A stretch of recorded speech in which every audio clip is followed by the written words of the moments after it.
Hey everybody, and welcome to another VTOL VR video.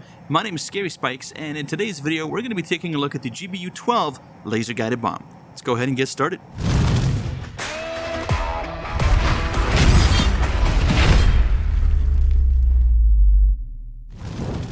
Alright, let's go ahead and get started with the GBU12 laser guided precision bomb. The first thing, of course, we need to do is make sure that we configure our aircraft for deploying this ordnance. And the first step in that's going to be to make sure that your master arm is turned on. And once you've done that, let's just go ahead and turn on our autopilot here so we don't crash into a mountain. Like that's never happened before. And you can see that you have your shooting reticle there. There's going to be an inside circle and an outside circle. And essentially when you have your target marked, which I'm going to show you how to do in just a little bit, you'll find that there's a little tiny, sort of like an arrow that's going to rotate around the circumference of the circle there, and that's what's going to tell you which direction to go into to basically find your target, the one that you've selected with your TGP. Again, we'll get to that in just a little bit. Now you have your small circle and your big circle. So for the small circle, that is where you want to release your bombs once you have the reticle that's going to come down from the top, moving all the way down through both circles. You're going to want to make sure that that reticle is in the small circle there in order to get the most accuracy with your GBU12. Of course, you can also drop when you have the reticle inside the larger circle, but you have much better accuracy when you drop when that reticle is inside the small one there. You can see that on the top left-hand corner, of course, we have our GBU12s. We've got 6 of those, so lots to play with.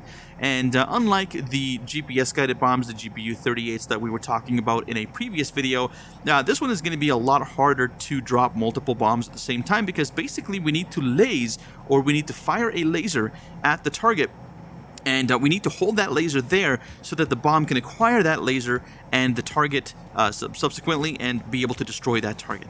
So with all that out of the way, let's go ahead and configure the rest of the aircraft for the GBU12.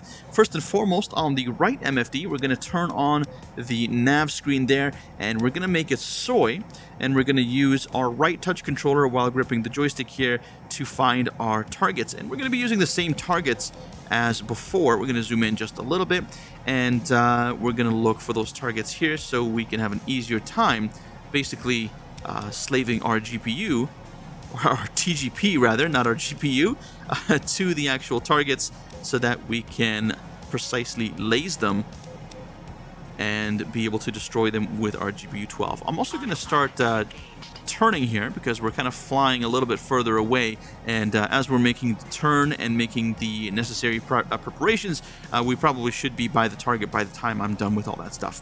So we are going to be using some GPS here, but essentially the GPS is not going to be for the guidance of the bomb. It's going to be for an easier way to slave our targeting pod to the target that we want to designate, and it's going to be very similar to what I did in my previous videos. I really like this method because it makes things very, very easy.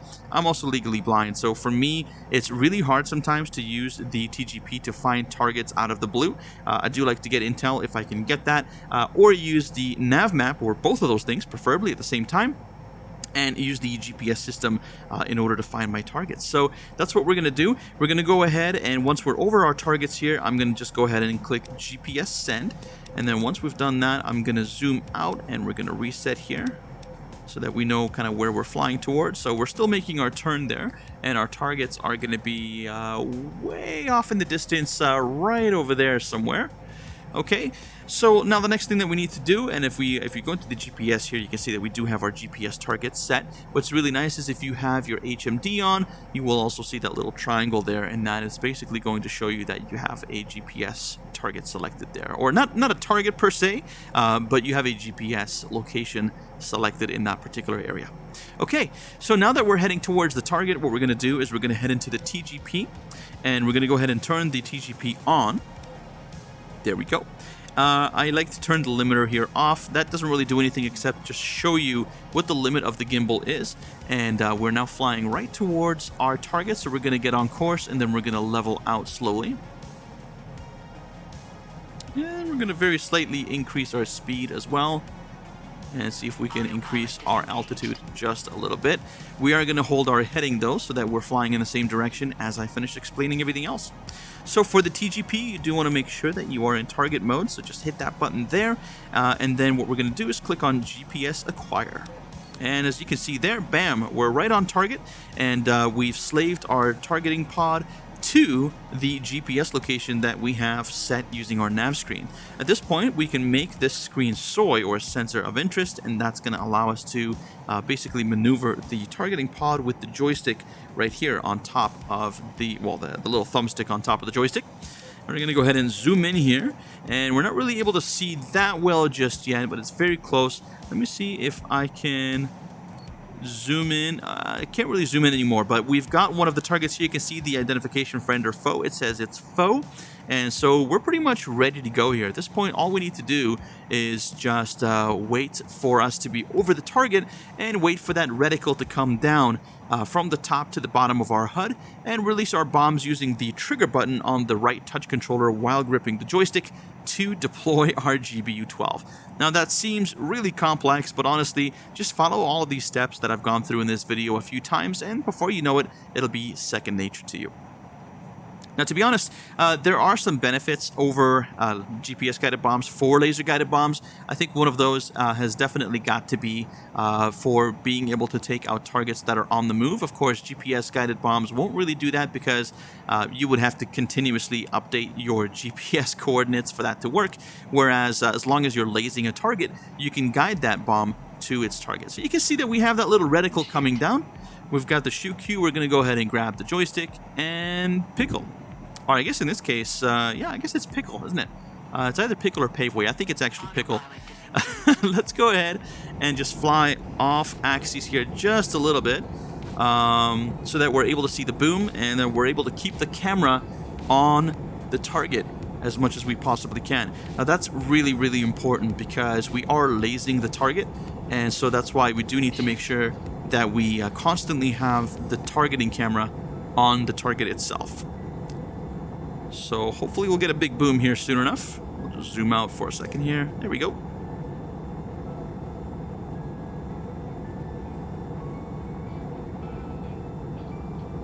Nice, and there's the boom. And that was perfect, and it's a great illustration. As you can see, we have the other targets pretty much unaffected there. Another benefit to using a laser-guided weapon, and that is it's very, very precise. Let's go ahead and make this forward-facing here. There we go.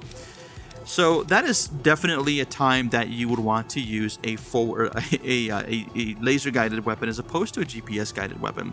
GPS-guided weapons are still very precise, but laser-guided weapons, you're basically keeping them on exactly the target that you want, whereas a GPS target could be off a little bit, and that could cause some issues like casualties or collateral damage and stuff like that. So definitely positives and negatives with respect to using laser over GPS. But then, of course, GPS also does have the benefit of being able to drop a bunch of bombs all at the same time and take out all the targets in one go, like you've seen in one of my previous videos. Alright everybody, that's going to do it for me. Thank you so very much for watching. I hope that you found this video helpful and enjoyable, and if you did, you can help me out in a big way by just remembering to smash that like button and sharing the video with your friends, as well as becoming a subscriber with notifications turned on, which you can do just down there, so that you don't miss any of my future videos. Now, thank you to all of my wonderful channel members and patrons for going above and beyond and helping me in a huge way to keep the lights on here in the studio, and if you have the means to do so and would like to, then you can do the same by following the links down in the description below to become a channel member here on YouTube or a patron on my Patreon page, or if you'd like to just do a one-time contribution, there is the super thanks button down below as well if you found the video especially helpful. Thank you again so much to all of you for watching. I really do appreciate seeing you guys here every week, and I really hope to see you in the next video.